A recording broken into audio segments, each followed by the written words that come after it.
ओम ज्ञानतिमिरान्धस्य ज्ञानाञ्जनशलाकया चक्षुरुन्मिलितं येन तस्मै श्रीगुरुवे नमः। श्रीचैतन्यमनोभीष्टं स्थापितं येन भूतले स्वयं रूपः कदा मह्यं ददाति स्वपदान्तिकम्।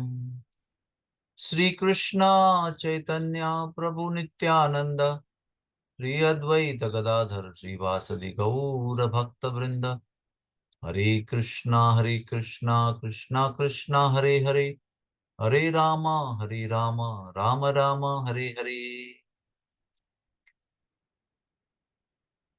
रामायण में हम देखते हैं कि जब भी प्रभु रामचंद्र को वनवास होता है, दशरथ जी, कौशल्या तो बड़े दुखी हो जाते हैं। आर्य सुमंत प्रभु रामचंद्र को, लक्ष्मण सीता को अपने रथ में बिठाकर वन में छोड़ के आते हैं। और जब लौट के आते हैं तो दशरथ जी एक कहानी बताते हैं जो इतिहास में हुई थी। संक्षेप में वो कहानी ऐसी है कि दशरथ जी जब युवराज थे तो गुरुकुल में धनुर्विद्या पढ़ रहे थे। तो धनुर्विद्या में एक विशेष विद्या होती है, ध्वनि का लक्ष्य भेद। इसका अर्थ है कि लक्ष्य को देखे बिना केवल उसकी ध्वनि सुनकर उसका भेद करना। तो इस ध्वनि लक्ष्य भेद का अभ्यास करते हुए दशरथ जी, युवराज दशरथ, युवा युवा होते समय इसका अभ्यास कर रहे थे जंगल में। तो उनको नदी किनारे किसी जीव की आवाज आती है। तो वो ध्वनि का लक्ष्य भेद का अभ्यास करते हुए बाण छोड़ देते हैं। और उस समय किसी जानवर के आवाज के बदले में किसी बालक की चीख सुनाई पड़ती। तो दशरथ जी, युवराज, दौड़कर वहां जाते हैं और देखते हैं कि उनका बाण जो है वो किसी जंगली जानवर के शरीर में नहीं, लेकिन एक मनुष्य के बालक के छाती में घुसा हुआ है। उन्हें बड़ा दुख होता है और वो बालक कहता है कि मुझे बहुत भयंकर दर्द हो रहा है, इस बाण को आप निकाल दीजिए। दशरथ जानते थे कि बाण को निकालेंगे तो तुरंत उस बालक की मृत्यु हो जाएगी। लेकिन उसको इतनी ज्यादा पीड़ा हो रही थी, दशरथ बाण निकाल देते हैं। तब कुछ समय, कुछ क्षण जब बालक जीवित रहता है, वो कहता है कि मैं यहाँ पर मेरे अंध माता पिताओं को जल लेने के लिए आया था। कृपया ये जल उनको पहुंचा देना। इतना कहकर वो बालक जो है, उसका नाम श्रवण बालक था, श्रवण, उसकी मृत्यु होती है। फिर वो पानी का घड़ा और बालक का मृतदेह लेकर युवराज दशरथ जो है वो उन बूढ़े माता पिताओं के पास पहुंचते हैं जो अपने बालक की प्रतीक्षा कर रहे हैं। तो जैसे उनको आहट सुनाई देती है तो बड़ा आनंद व्यक्त करते हैं, अरे बालक तो आ गए, श्रवण तो आ गया। दशरथ जी कहते हैं कि नहीं, मैं श्रवण नहीं हूं, मैं युवराज दशरथ हूँ, अज राजा का बेटा हूँ। और मेरे हाथों से आपके बालक की हत्या हो गई है। ध्वनि का लक्ष्य भेद का अभ्यास करते हुए मैंने बाण छोड़ा तो वो आपके बालक के सिर में लग गया और आपका बालक मृत हो गया। मैं बहुत बड़ी क्षमा चाहता हूँ। और दशरथ जी बहुत रो रहे थे उस समय। श्रवण के माता पिता के मन पर दुखों का पहाड़ टूट पड़ा, भयंकर व्यथित हो गए वो। उसमें भी वो धर्मशील माता पिता थे, उन्होंने अपना संतुलन नहीं खोया। वो युवराज दशरथ को कहते हैं कि क्योंकि आपने यहाँ पर आकर हमें सत्य बताया है, इसलिए हम जान सकते हैं कि आप धर्मशील राजा हो, धर्मशील युवराज हो। आप मेरे बालक को वहीं छोड़कर अगर चले जाते तो हमें पता भी नहीं चलता कि किसने हमारे बालक का वध किया है। लेकिन आपने सत्यवादी होने के नाते मेरे बालक को यहाँ पर आकर छोड़ा और सत्य भी बताया।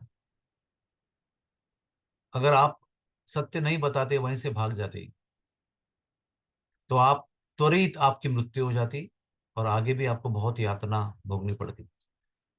लेकिन क्योंकि आपने सत्य बताया, इसलिए आपका जो कर्म का फल है वो थोड़ा सा हल्का हो जाएगा। और एक माता पिता, दुखी माता पिता के होने के कारण हम आपको शाप देते हैं कि आप भी आपके पुत्र के वियोग में तड़पते हुए शरीर त्यागेंगे। जिस प्रकार से अभी हम रोते रोते, बिलखते बिलखते, तड़पते तड़पते श्रवण के विरह में अपना शरीर त्यागेंगे। तो आचार्य इस पर टिप्पणी करते हैं कि गलतियां सबसे होती है, कुछ जानबूझकर होती है, कुछ अनजाने में होती है। लेकिन सत्य को अपनाते हुए हमें उन गलतियों को स्वीकार करना चाहिए और गलतियों के परिणाम को भी स्वीकार करना चाहिए। आचार्य ये भी बताते हैं कि पुत्र के वियोग में मृत्यु होगी। ये भी बहुत भयंकर शाप लगता है, लेकिन वो श्रवण के माता पिता ने करुणावश दिया था कि राजा को इस जन्म के बाद में, मृत्यु के बाद में कोई इस पाप के लिए कष्ट न हो।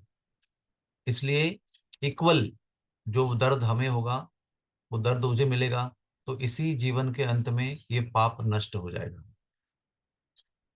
तो ऐसा नहीं कि उन्हें उद्विग्न होकर, त्रस्त होकर बदले की भावना से शाप दिया।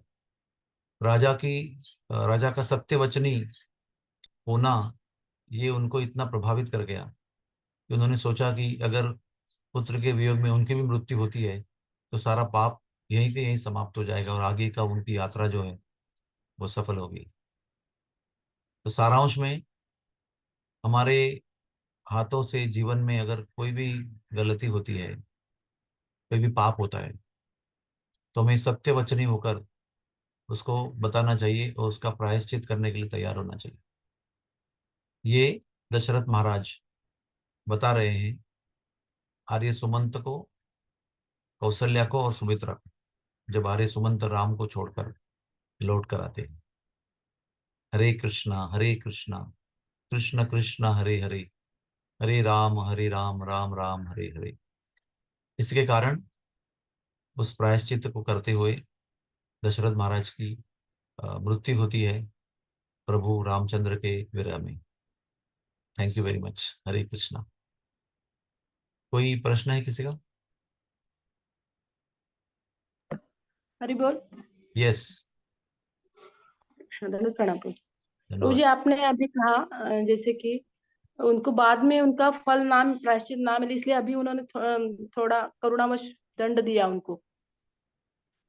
तो तो इस जगत में अगर दंड किसी गलती की वजह से हम भुगत लेते हैं, तो क्या उसके लिए दंड जीवन के पश्चात नहीं भुगतना पड़ता? कर्मों का खेल जो है वो बहुत ही विकट है और जैसे इंग्लिश में कहते हैं कॉम्प्लिकेटेड है। इस कथा में, इस प्रसंग में जो दर्द श्रवण के माता पिता को मिला, वही दर्द उन्होंने शाप के रूप में दशरथ को दिया। और आचार्यों के कहने के अनुसार वो पाप जो है वो वहां पर खंडित हो गया, यानी उसका फल लेकर दशरथ जी मुक्त हो गए। इसका अर्थ ये सरासर हम नहीं लगा सकते हैं कि अ, हम हमारे जीवन में जो भी हो रहा है वो भी हम एक एक करके नलीफाई करते जा रहे हैं। हमारे जीवन में एक ही उसका उपाय बताया है कि हमने कितने पाप किए हैं और कितने कर रहे हैं, शायद हमें पता होगा या नहीं होगा। लेकिन जो कर रहे हैं, जो कर किए हुए हैं और आगे कर सकते हैं, वो सभी पापों के लिए एक ही उपाय है, वो है भगवान नाम का जप करना।